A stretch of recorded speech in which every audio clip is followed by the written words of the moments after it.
My name is Dr. Stephen E. Gardner, and I want to welcome you to Talking Points. During the month of March, we have been focusing on women of the African diaspora.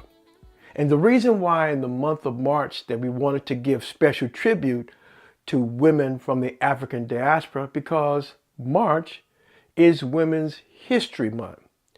Well, let's tell all the story. Let's not just celebrate, women that we've known to that are traditional, or what we expected, or what we were taught in school. But let's include some unsung heroes. Let's see what other contributions that have been made. And that's why I endeavored to highlight women of the African diaspora. And today, in part 4, we're going to deal with a civil rights activist. She's also a journalist and also a renowned feminist. Her name is Ida B. Wells. So let's learn some things about Miss Wells today. What has she contributed? What can we learn from her contribution? How did she benefit not only America, but specifically women of color? She was born enslaved in Holly Springs, Mississippi in 1862. Now, she was the oldest daughter of James and Lizzie Wells. During Reconstruction, her parents were active in the Republican Party. Mr. Wells was involved in the Freedmen's Aid Society and helped start Rust College. Now, Rust is a historically black liberal arts college.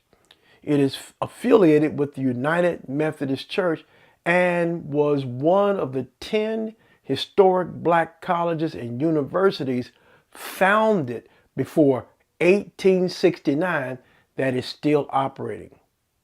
Wells attended Rust College to receive her early education, but was forced to drop out. At age 16, Wells lost both parents and one of her siblings in a yellow fever outbreak. In 1882, Ida B. Wells moved with her sisters to Memphis, Tennessee, to live with an aunt.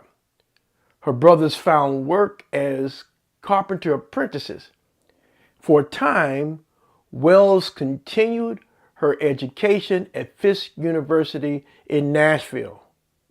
Wells wrote about issues of race and politics in the South, and a number of her articles were published in black newspapers and periodicals under the moniker Lola.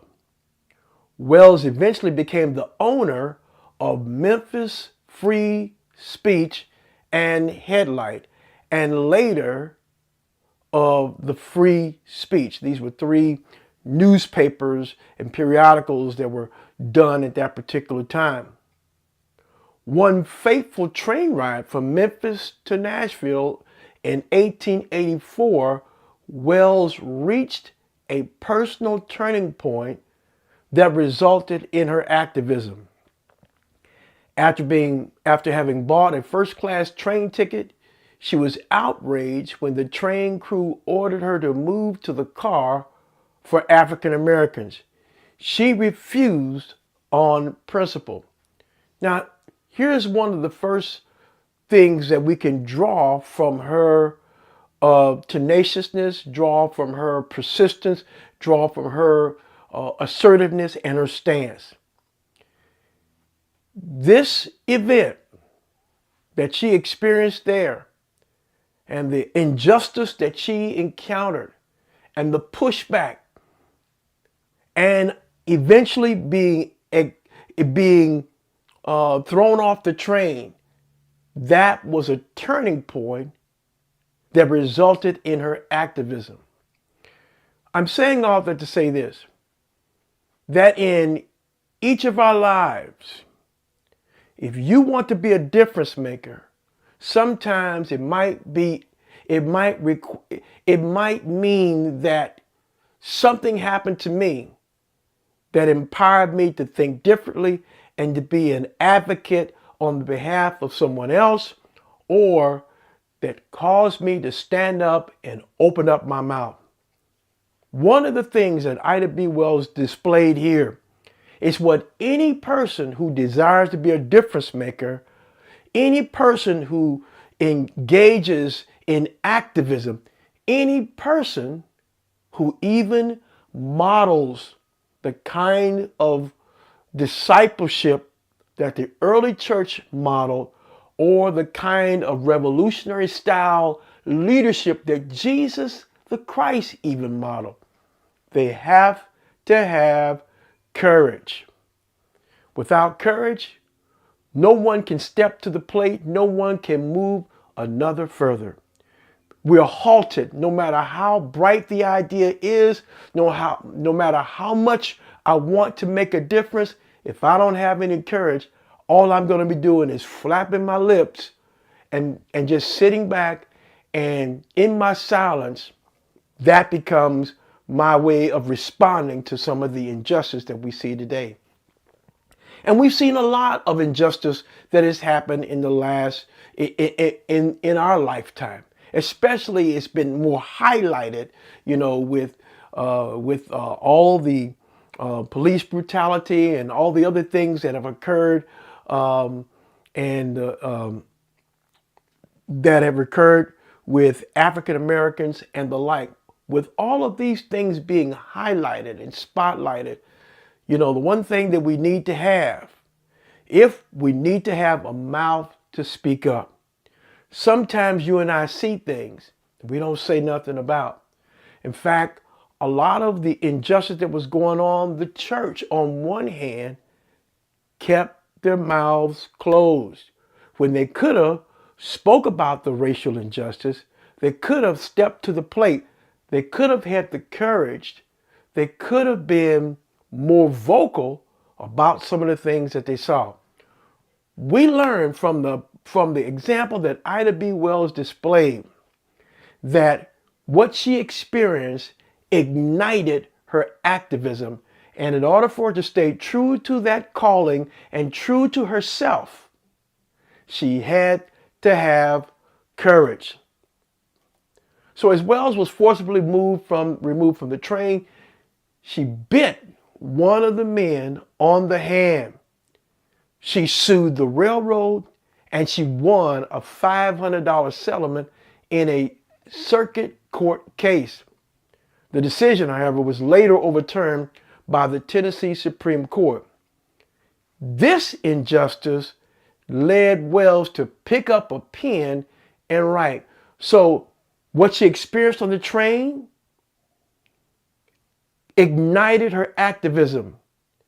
And when she received this $500 settlement, and it was later overturned by the Tennessee Supreme Court, she then took her activism and incorporated the power of the pen. This injustice led Wells to pick up a pen and began to write. She began her anti-lynching campaign in 1892. As a result, 3 African American men, Tom Moss, Calvin McDowell, and Will Stewart, set up a grocery store.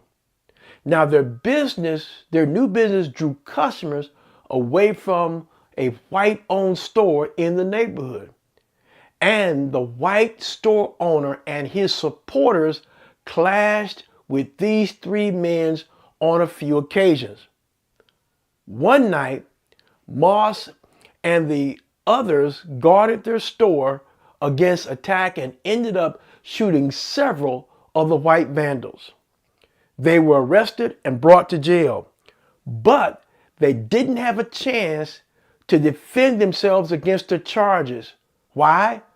A lynch mob took them from their cells and murdered them. Well, in the 1890s, Wells documented lynchings in the United States in articles and through her pamphlets called Southern Horrors, Lynch Laws in all its phases, and the Red record, which investigated frequent claims of whites that lynchings were reserved for black criminals only.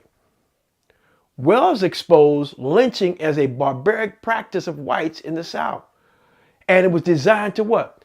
Intimidate and oppress African Americans who created economic and political competition and a subsequent threat of a loss of power for whites.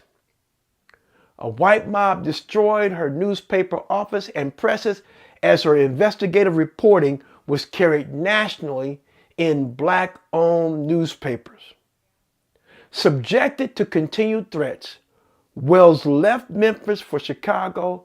She married Ferdinand L. Barnett in 1895 and had a family while continuing her work, writing, speaking, and organized for civil rights and the women's movement for the rest of her life.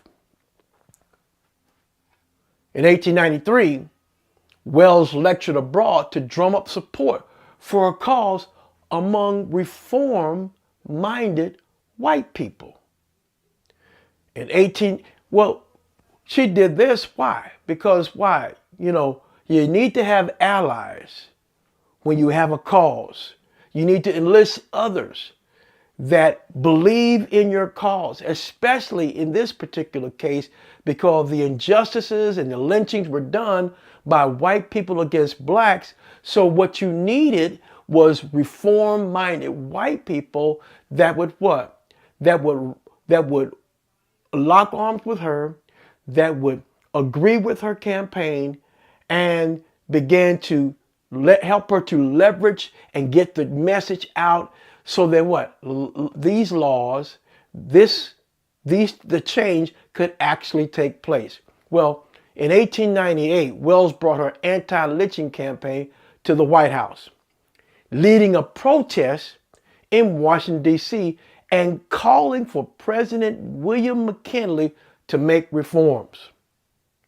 Wells established several civil rights organizations. In fact, in 1896, she formed the National Association of Colored Women. And Wells is also considered a founding member of the National Association for the Advancement of Colored People, the NAACP. Working on behalf of all women, as part of her work with the National Equal Rights League, Wells called for President Woodrow Wilson to put an end to discriminatory hiring practices for government jobs. Wells also created the first African American kindergarten in her community and fought for women's suffrage. In 1930, she made an unsuccessful bid for the Illinois State Senate. While her work contains extensive documentation of lynchings, she was one of the first to do so. Her work is notable for its real-time reporting on the prevalent incendiary propaganda about black rape that was used to justify the practice. Wells was outspoken regarding her beliefs as a black female activist and faced regular public disapproval, sometimes from other leaders within the civil rights movement and the women's suffrage movement. Well, what does that tell you? Just because you have a bright idea and just because you are impassioned about something doesn't mean that other people, even sometimes close associates, will be just as impassioned as you are. The idea that I'm highlighting that is that if you're going to be, if you feel passionate about something, you have to be willing to stick to your passion regardless of the persecution. Stick to your passion regardless of the persecution. Always have, draw from the courage that we all have to begin to do exploits. If we were to borrow anything from the scriptures, we can clearly look at what Joshua faced when he had this huge task. And many times, tasks that do make a difference are much larger than us. And he had a huge task to lead the children of Israel into the promised land.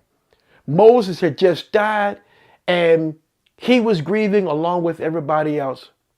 But the one thing that Yahweh said to Joshua in the midst of what they had just come through, in the midst of the death of Moses and in the midst of their mourning, he told him, Moses, my servant, is dead. I want you to get up from here. Just like I was with Moses, I'm going to be with you the same way. And he told him, be strong and of good courage. Even when you have a good idea, even when you begin to move forward on the passion that's within you, at a certain point, you need to draw from an inner source. You need to draw from the wells of courage to be persistent and to keep moving in the same direction. And that's what we see from Ida B. Wells. She was so passionate about this that she really highlighted, she went out and found where these lynchings were done. And as a result of that, guess what?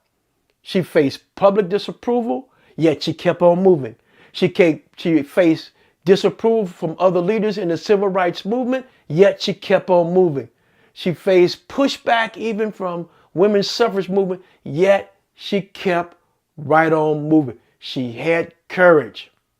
She was a skilled and persuasive speaker. Wells traveled nationally and internationally on lecture tours. In 2020, Wells was posthumously honored with a Pulitzer Prize Special Edition, quote unquote, for her outstanding and courageous reporting on the horrific and vicious violence against African Americans during the era of lynching. Wells died on March 25th, 1931 from kidney disease. Well, there are a couple of quotes here as we wrap up our time today that I want to highlight. The first one by Ida B. Wells is this: one had better die fighting against injustice than to die like a dog or a rat in a trap. Her second quote here that's also famous: the way to right wrongs is to turn the light of truth upon them. And that's exactly what she did. She turned the light of truth upon the wrongs through the power of the pen, through her gifted oratory, fueled by her tenaciousness and her courage to continue to do what she was doing in spite of all the resistance that was coming against her. Now that's what we can learn from Ida B. Wells. She set an example and model before us that we can draw from this ancestor on how to empower our activism today. Whatever your activism is, whatever you're passionate about, Ida B. Wells has set an example that we can draw from so we can continue to be the difference makers that we're destined to become. I trust you have enjoyed part 4. Next week, we're going to conclude our Women's Month highlight of the women from the African diaspora.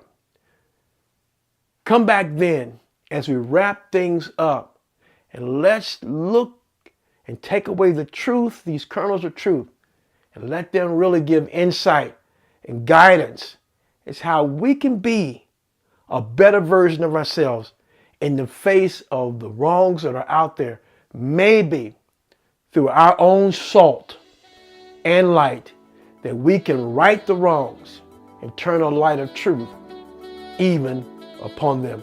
We'll see you next time right here on Talking Points. God bless.